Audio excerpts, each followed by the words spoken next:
সুপ্রভাত, সবাইকে নতুন একটি ভিডিওতে স্বাগত। এখন আমি আমার 1 বছরের মেয়ের জন্য সকালের খাবার রেডি করছি। প্রথমেই আমি একটু গাজর ও মটরশুঁটি নিয়েছি, সিদ্ধ করতে দিয়ে দিচ্ছি। এগুলো সিদ্ধ করার জন্য আমি লবণ ব্যবহার করছি না। আজ আমি আমার মেয়েকে সকালে যে খাবারগুলো দিচ্ছি তা খুব তাড়াতাড়ি বানিয়ে নেওয়া যায়। কম সময়ের মধ্যে এরকম হেলদি খাবার শিশুকে বানিয়ে দেওয়াই যেতে পারে। এদিকে মটর আর গাজর সিদ্ধ হতে থাকুক, তার মধ্যে আমি অন্য খাবারটাও বানিয়ে নেব। এদিকে আমি কড়াই বসিয়ে দিয়েছি গরম হওয়ার জন্য, আর এই কড়াইটা খুবই ছোট, সোনার খাবার বানানোর জন্যই নেওয়া হয়েছে।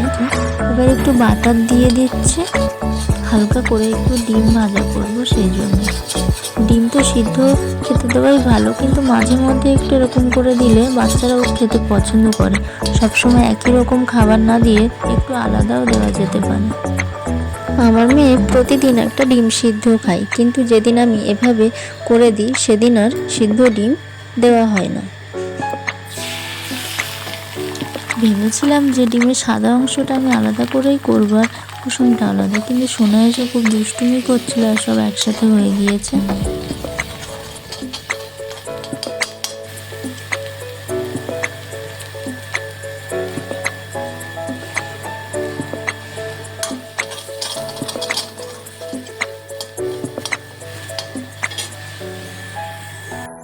যাই হোক, আমার হালকা করে বাটার দিয়ে ডিম ভাজা হয়ে গিয়েছে।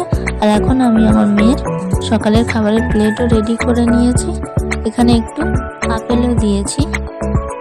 আর মেয়ে তো এখন খুবই ব্যস্ত হয়ে পড়েছে খাওয়ার জন্য, একটুও দেরি সহ্য করতে পারছে না।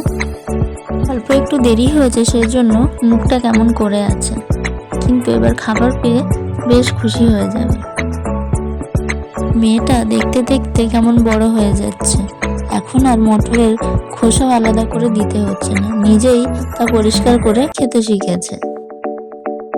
মটরশুঁটি খেতে খুব পছন্দ করে, সেই জন্য সবার আগে ওর পছন্দের খাবারটাই আগে পুরো শেষ করবে।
এখন আর তেমন আমাকে সোনাকে জল খাইয়ে দিতে হয় না, এখন জল একা খেতে শিখে গিয়েছে। যদি কখনো খুব জল খেতে ইচ্ছে করে তাহলে সামনে বোতল রাখা থাকে, একা নিয়ে খেতে পারে। আর বোতলের মুখ খোলা বা বন্ধ করা সেটাও শিখেছে এখন।